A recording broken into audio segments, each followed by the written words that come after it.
we define the cumulative distribution function, among other things. As you know, every random variable has a cumulative distribution function, a CDF. What is a CDF?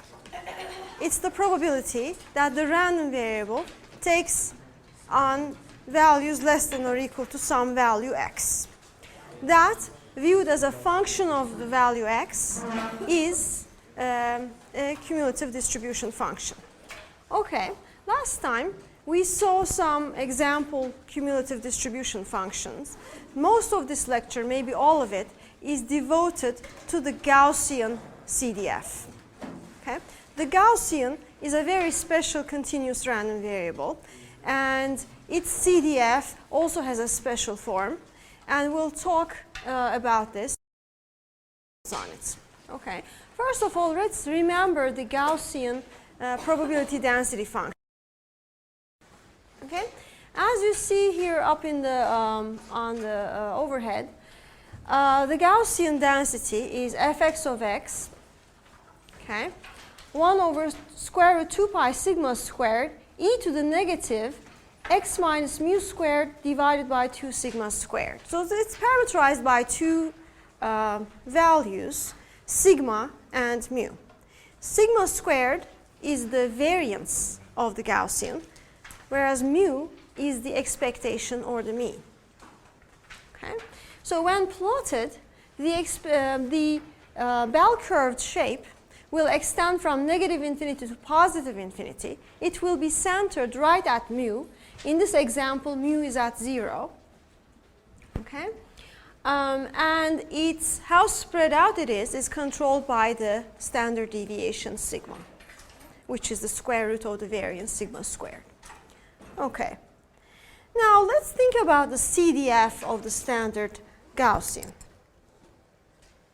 The CDF of the standard Gaussian, what is a CDF? CDF, it's the probability that x is less than or equal to x. So when x is a continuous random variable with a density, what do we do to find this probability? We integrate over which region? From negative infinity to x. Okay? So we integrate from negative infinity to x, fx of x dx. Okay?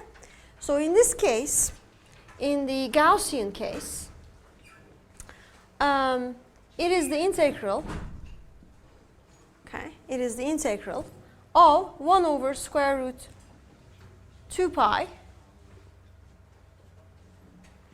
sigma squared e to the minus x minus mu squared over 2 sigma squared dx. Okay? Now, this is a difficult integral. Okay? You are not expected to compute this integral. What we do customarily is define this function phi of x, which is the integral from negative infinity to x of this. What is this? Do you recognize this as a Gaussian density? It is a Gaussian PDF where the mean mu is set to 0 and the variance is set to 1. Okay? So this is the density of a standard Gaussian. We say x is a standard Gaussian if it's a Gaussian with mean 0 and variance 1. So let's just say if x is a normal random variable, normal is another word we use to define Gaussian. Okay? If x is a normal with mean 0 and variance 1, this means that the probability that x equals x, less than or equal to x, which is the CDF of the random variable x, is given by the integral from negative infinity to x, 1 over square root 2 pi e to the minus x squared over 2 dx, and this is defined as phi of x. Okay? Is this clear? So this integral is defined as phi of x. Once we have this integral defined, we then customarily compute the CDF of a general Gaussian in terms of this phi. Okay? So in order to do that, we'll have to do a linear transformation between that general Gaussian, from that general Gaussian to a standard Gaussian. Fortunately, there is a result that will help. It's the following.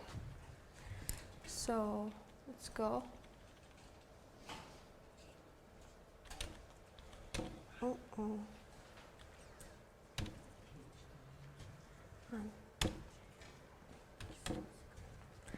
Let's see. Okay, here's the result. The result is the following. Normality, what is normality? Gaussianness is preserved by linear transformations. So if you have a Gaussian random variable, and if you add a constant to it, it's still a Gaussian. What happens to the distribution? So let's think a little bit. Suppose, so x is a Gaussian, okay, and its PDF is centered somewhere, okay. This is fx of x. Now, when we define y as x plus a, where a is a constant. So basically, we're simply adding a constant to the random variable. It can be shown that y is still Gaussian. Okay? The only thing that changes is its mean is shifted to wherever it was, from wherever it was, to mu plus a. Okay? So if a is positive, mu plus a could be here, okay, and the density would be simply shifted, okay.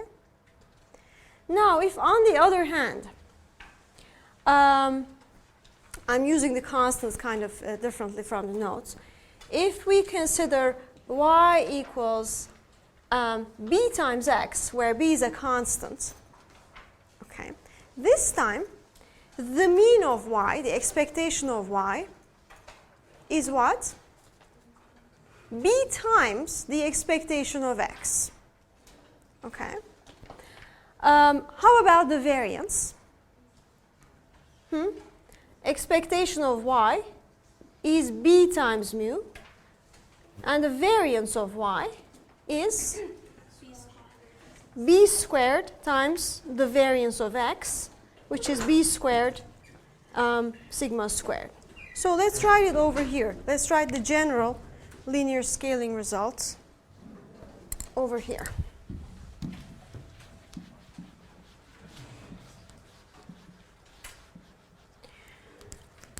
If x is normal with mean mu, variance sigma squared, and y is ax plus b, the result, and we're not ready to show yet, I'll just ask you to believe me. Okay, later on when we do transforms, we'll be able to prove this very easily. But for the moment, just believe me that y is also Gaussian. Okay? With mean, what do you think?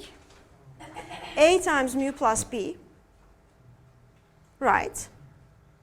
Because y is ax plus b, expectation of y is a times expectation of x plus b, right? So a mu plus b, and the variance, well, adding a constant does not change the variance. Multiplying by a constant multiplies the variance by the square of that constant.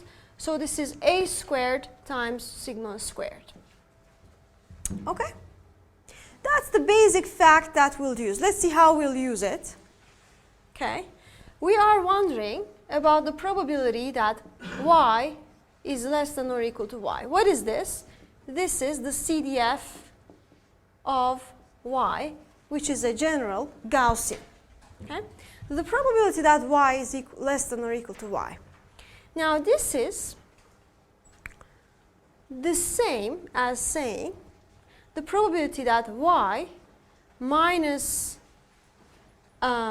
mu divided by sigma, okay, is less than or equal to small y minus mu divided by sigma. I simply subtracted the constant mu from both sides, then divided both sides by the positive constant sigma, right? So that did not change the events inside the probability. Okay? Does everybody agree? Let's see. Does everybody agree that this event and this event are the same? Because if y is less than or equal to y, then y minus mu must be less than or equal to y, little y minus mu. Okay? If you divide both sides by a positive constant, nothing changes. So it's an identity. Okay. So where am I getting from here? What am I trying to get at, do you think?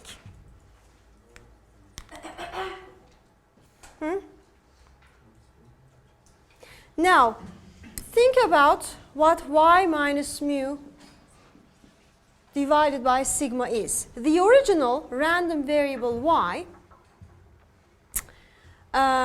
okay, so let me define, I think I started with x here. So the original random variable y, suppose, is normal with mean mu and variance sigma squared. Okay? Then y minus mu divided by sigma is a linear transformation of this y. Okay? So that is also normal.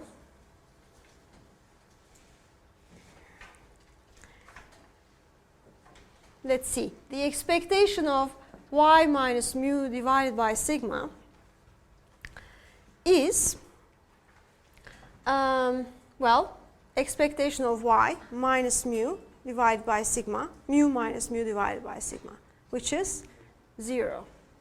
The variance of y minus mu divided by sigma is 1 over sigma squared times the variance of y, which is 1. Okay? So, y minus mu divided by sigma is normal with mean 0 and variance 1. Okay? So basically, I'm using this fact that I just stated, which says that if you take a Gaussian, if you pass it through a linear transformation, it's again a Gaussian. Okay? I took a random variable y, which is a Gaussian, with mean mu and variance sigma squared. I passed it through this particular linear transformation such that it's normalized, basically. Okay? Any problem here? Okay. The expectation of y minus mu over sigma. That is 1 over sigma, because sigma is a constant. Expectation of y minus mu. But the expectation of y was mu, okay? This is the expectation of y. This is the variance of y.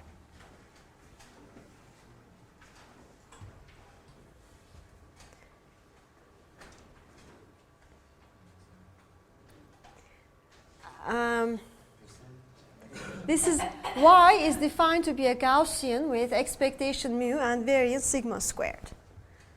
Okay?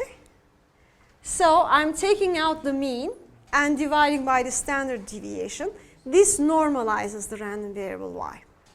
Okay? So I'm simply normalizing it such that it becomes 0 mean and unit variance. And as a result, what am I going to be able to do?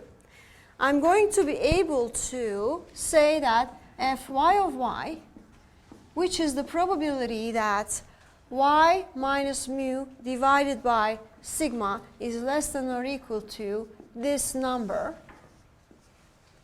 okay, is equal to what? What do you think? Now this is a standard Gaussian. Now this, as we showed, is a standard Gaussian.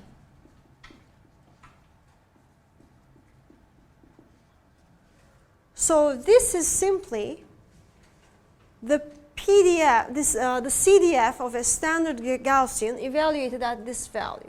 This is phi of y minus mu divided by sigma. Okay? It's a very simple idea. Let me repeat. I already defined the CDF of a standard Gaussian as the phi function. Okay? Now, I have a fact which says that if you take a Gaussian and pass it through a near linear transformation, it's still Gaussian. Okay? I use that to take to normalize a given general Gaussian random variable, okay, to transform it into a standard Gaussian. Okay? So if this is still not clear for some of you, the next example should make it clear, hopefully, because it's going to be numerical. Any questions? No? Okay. So here's the example. The annual snowfall at the Elmadağ mountain in Ankara, okay, is modeled as a Gaussian random variable with a mean of 150 centimeters. Okay, these numbers are made up. And a standard deviation of 50 centimeters. Okay? What is the probability that the next year's snowfall will be at least 200 centimeters? Okay, so what is the setup? I have a model for the snowfall at Elmadağ. Okay, I have a model, and I'm assuming that next year's snowfall, while random, okay, will have a distribution that is Gaussian. Okay, so here is my idea about the amount of snow. Okay, my belief about the average snowfall, okay, is at 150 centimeters. Okay, so 150 centimeters. Okay, that's the average. And I believe that the standard deviation is around 50 centimeters. Okay, the snowfall is not going to be negative. Okay, right? So the Gaussian, I mean, it really cannot be Gaussian. You see that. The Gaussian tails extend up to positive and negative infinity. However, I'll be using the Gaussian around this region, around the center. So it should be okay. So this is fx of x as a function of x. What is x? X is the amount of snow.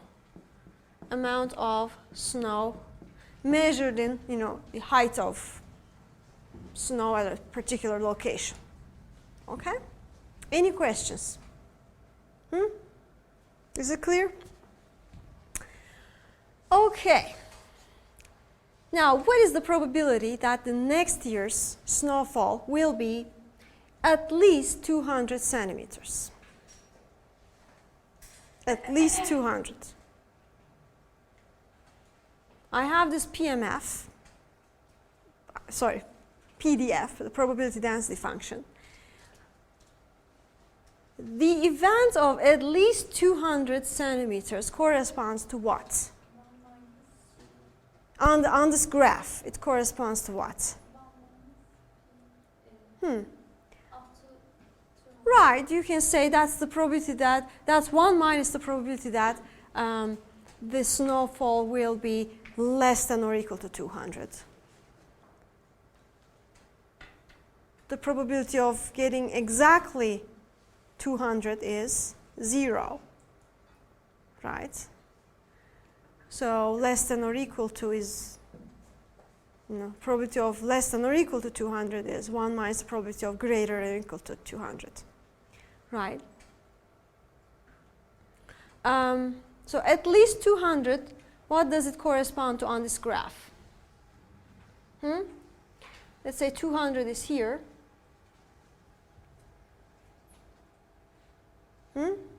It's the integral, right? That's the right gesture. It's the integral from 200 up to infinity. The area under the curve from 200 up to infinity, right? In other words, you can find the area from negative infinity up to 200 and subtract that from 1. Okay, so let's compute that. We're trying to compute the probability that x is bigger than or equal to 200, right? At least 200 is bigger than or equal to 200. That is 1 minus the probability that x is less than or equal to 200. I can write this, not less than, but less than or equal to, because this is a continuous distribution, and the probability that x is exactly 200 is 0 anyway. Okay?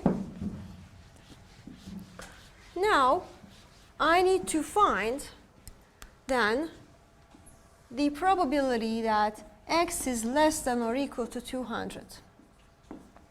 Okay? And I need to find it in terms of this function phi. I need to express it in terms of the function phi. So what do I do, Deniz? In terms of phi? Actually, I have a question. Go ahead, please. It wouldn't equal to 1, the area under fx, because we can't take height below 0. So wouldn't it be easier if we just... So basically, I have a bad model for this. The model is, it's Gaussian. I know it doesn't make sense. But Right. I have one question. Yeah. Would it be the same probability if we subtracted probability from 150 centimeters to 200 centimeters from 1 over 2? I mean, the right hand of... Oh, very nice. Of course, of course, of course. Yeah, you can do that. Because, so basically, Deniz is suggesting that the area under this half of the curve is exactly 1 over 2. Okay, which is true. And you can use that in your computations with Gaussians. Okay, this half integrates to 1 over 2, as well as this half integrates to 1 over 2. And by the way, Deniz, these tails are almost negligible in this case. Maybe not in my drawing, but yes. And for a question, we would subtract the mean from... We would create a new variable, I guess. Or basically, let's just do it on this probability. The probability that x is less than or equal to 200. Well, we know that x is normal with mean 150 and variance 50 squared. Right? So, let's take out the mean from both sides. X minus 150 is less than or equal to 200 minus 150. Okay, any problem? No. Now divide both sides by 50. Any problem? No. Okay. Now, Deniz, you tell me, what is this? That's a new random variable which has component. If you want, let's call it z. Z is x minus 150 divided by 50. And it's wow. I don't know how to say it. Z is a Gaussian, right? Z with standard normal, 0. Right, Z is a standard normal. Very nice. It has 0 mean and unit variance. Is everybody clear on this? Okay. So this is the probability that Z is less than or equal to 200 minus 50 over 50 is 1. Which is what? Z is standard Gaussian. So this is the CDF of a standard Gaussian. So it's phi of 1. Phi of 1. Okay? In the problem, they gave us the value of phi of 1. Okay? In practice, you could compute this or look it up. Okay? In the table. There's a table of the phi function in the book, for example. In any probability textbook, pretty much, you can find the normal CDF table. Okay? And this is given to be 0.8413. Okay? 0.8413 roughly.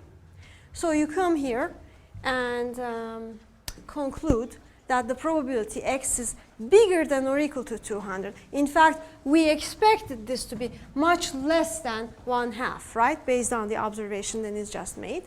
So this is what 0.1 what 167 wait, let's go from here. 7 8 6 1 5. This is 5. How about that? Okay. Right. Which makes sense because we are looking for the red shaded area.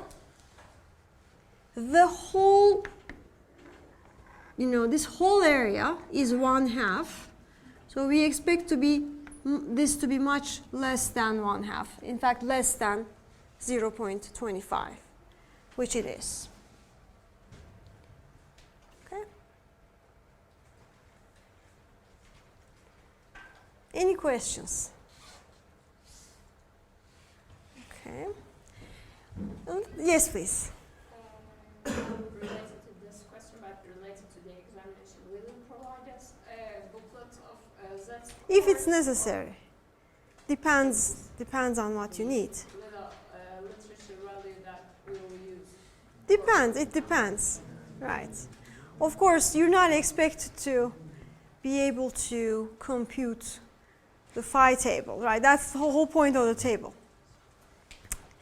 Okay. All right. So, taking up Deniz's observation a little further. Okay.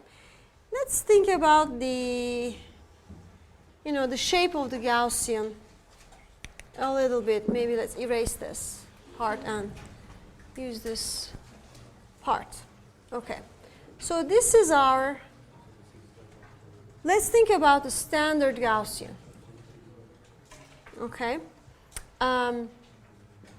Fx of x is 1 over square root 2 pi e to the minus x squared over 2.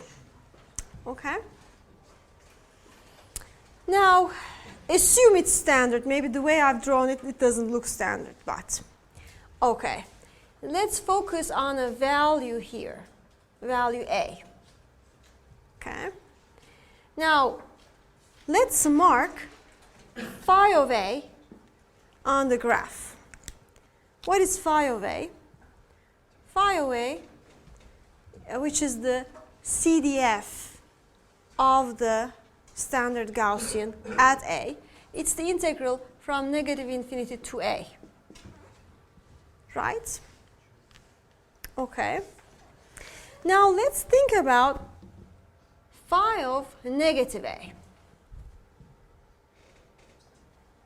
Okay. Phi of negative a. The integral up to negative a. What can you say about phi of a and phi of negative a? So look at phi of negative A. By symmetry, it must be exactly the same as this area here, from A up to infinity. But the area from A up to infinity is 1 minus phi of A. So maybe 1 minus phi of A is phi of negative A. Right? Let me repeat. Phi of A is 1, which is the whole area. The whole area is 1.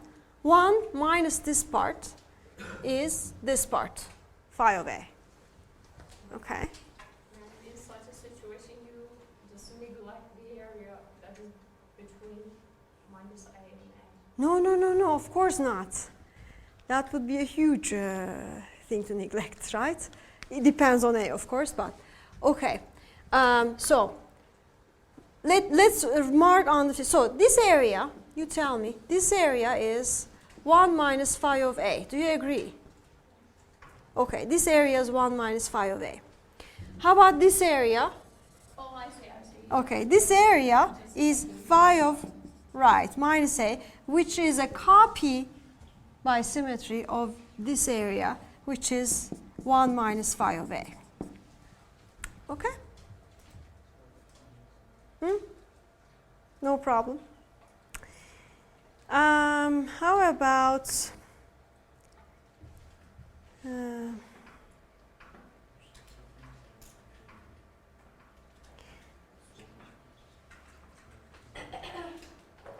so what is 1/2 in this figure? This area, this whole area to the right is 1/2, and this is also 1/2, right? So if I subtract from 1/2 phi of minus A, I get this part, right? And if I multiply that by 2, I find this middle part. If I then add it to phi of minus A, I found phi of A. Right? Let me write that down. So we're just trying to get to know our Gaussian, right? Okay, we're just playing with the Gaussian here. So 1/2 minus phi of minus A. Okay? It gives me what? It gives me this region. You see? Now, but it's also equal to this region here. Now, multiply that by 2, okay, and add phi of minus A to it. What do we get? Phi of A. Okay? So let's expand this. 1 minus phi of minus A is equal to phi of A, which is exactly equal to what the relation that we showed. Okay? So that is why when they plot the Gaussian table, when they include the Gaussian table in the book, for example, they give it to you for only positive values. Okay? Because you can find the negative counterparts by using this relation. Okay? Any questions?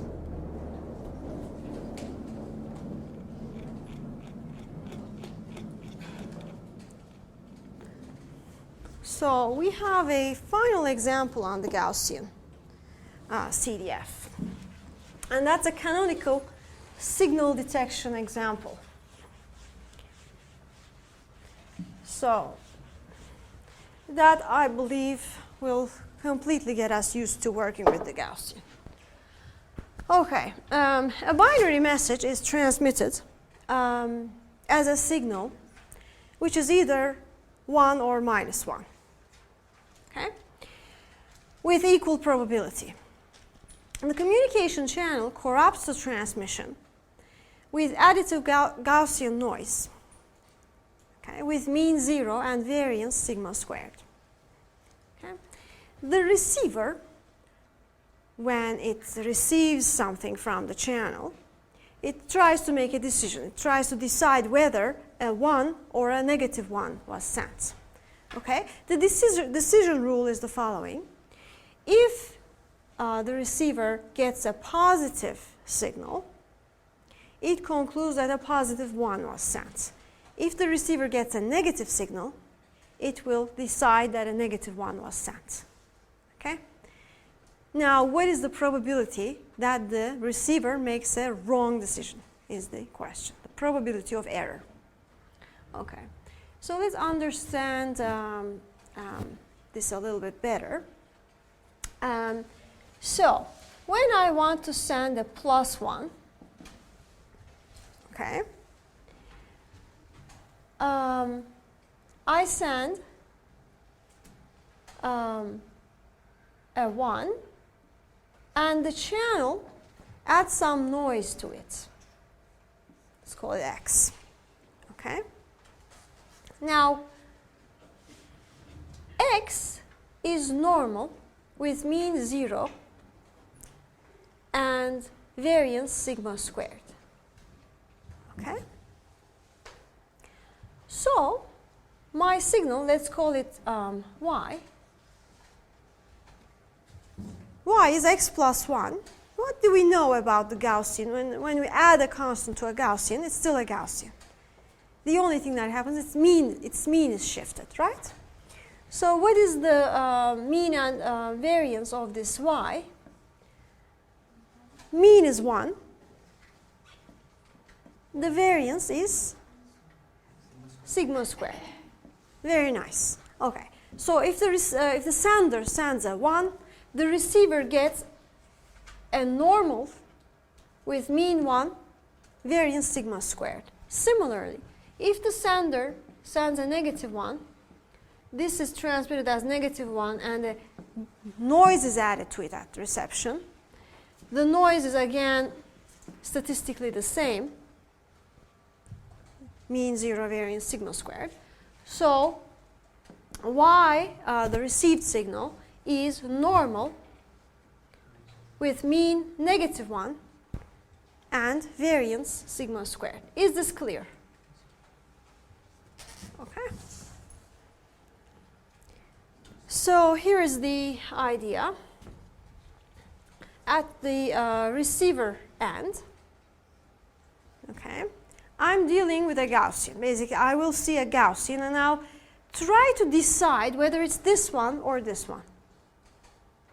Okay? So if it's this one, its PDF is going to be centered at 1. Okay? If it's the other one, its PDF is going to be centered at negative 1. They should cross here, obviously, right, by symmetry. Okay?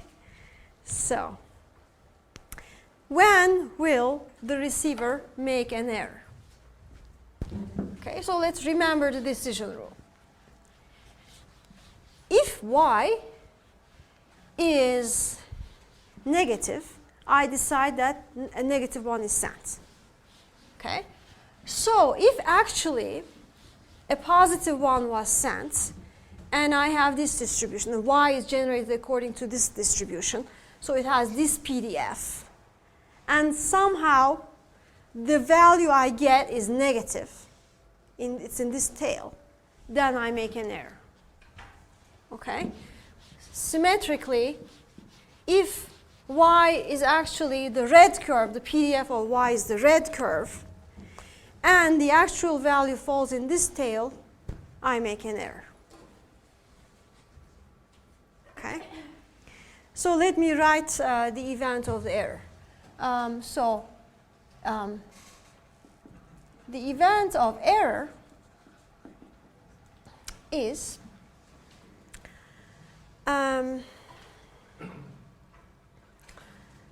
the probability, okay, maybe let's just say the probability of error. The probability of error is the probability that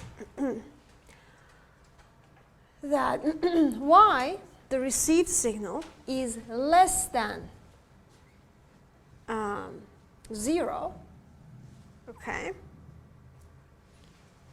and a positive one is sent, okay, or the probability that a negative one is sent and the received signal is positive, okay, is y is bigger than 0, but actually a negative one is sent. Okay, so there are two ways of making an error. Let me repeat. Either a negative one is sent and the noise is so much positive that it makes the total to be positive, okay, or a positive one is sent and the noise is so negative that the total signal is negative and the receiver concludes that it's a negative one, okay. So the probability of error is essentially when I send, when a negative one is sent, so negative one is sent, the probability of the error is the area under this tail, okay, and when a positive one is sent, the probability of error is the area under this tail, okay. So let's compute these probabilities. Well, now the probability, so let's just say this. This is the probability that y is less than 0 given that a positive one was sent, times the probability that a positive one was sent, which is 1/2, plus the probability that y is positive given a negative one was sent, times the probability of sending a negative one, which is 1/2. Okay. Now, we need to compute this. What is that? This is the probability that when I have this PDF, y, the value of y is negative. Okay. So I can write this as the probability that y minus 1 divided by sigma is less than 0 minus 1 divided by sigma. Okay. Times, okay, given plus 1 was sent. Times 1/2. Okay. Now, by symmetry, the other one is exactly the same as this one. So let's multiply this by 2. Okay? Now, when I do this transformation, y minus 1 divided by sigma, what am I doing? I'm normalizing y. I'm bringing the center to 0 and setting the standard deviation to 1. So this is simply phi of negative 1 over sigma. Okay? Right? Which is 1 minus phi of 1 over sigma. Okay. Let's think about what happens to this as sigma increases. Sigma, remember, is the standard deviation of the noise. Okay? So as sigma increases, the inside here, as sigma increases to infinity, this goes to 0. Phi of 0 is 1/2, right? So the probability of error goes to 1 minus 1/2, which is 1/2. Okay? What happens to the probability of error when the standard deviation is 0. When this is 0, the inside is infinite. Phi of infinity is 1. So the probability of error is 0. So the best case for the probability of error is 0. Okay, let me write it here. So as sigma, when sigma is 0, probability of error is 0. Okay, when sigma is 0, this is infinite. This is phi of infinity, which is 1. 1 minus 1 is 0. Probability of error is 0. As sigma goes to infinity, the probability of error goes to 1/2. Okay? Now, sigma is a standard deviation. It's positive. It can live only between 0 and infinity. So this is the best case for the error, 0 error probability. This is the worst case for the error. So let's first understand why this is the best case. And, can this happen in real life? This is the case where the standard deviation of the noise is 0. What does that mean? It means that noise is deterministic. This essentially means that there is no noise. Okay? This is the noiseless case. And in the noiseless case, there is no reason for making an error in the system. You transmit a 1, the receiver gets a 1. Okay? If your noise is, for example, a constant, 3, for example, if you send a 1, the receiver gets a 4 and subtracts 3 and gets its 1. Okay? There is no reason for error because there is no randomness. Okay?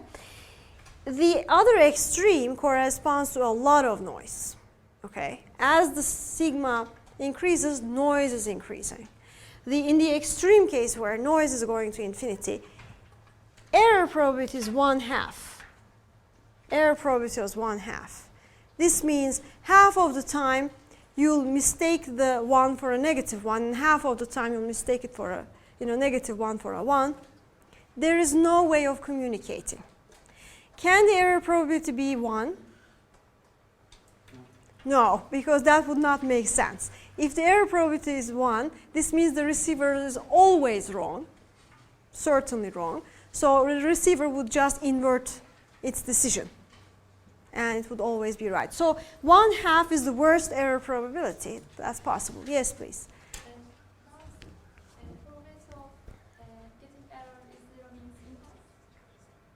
Excuse me?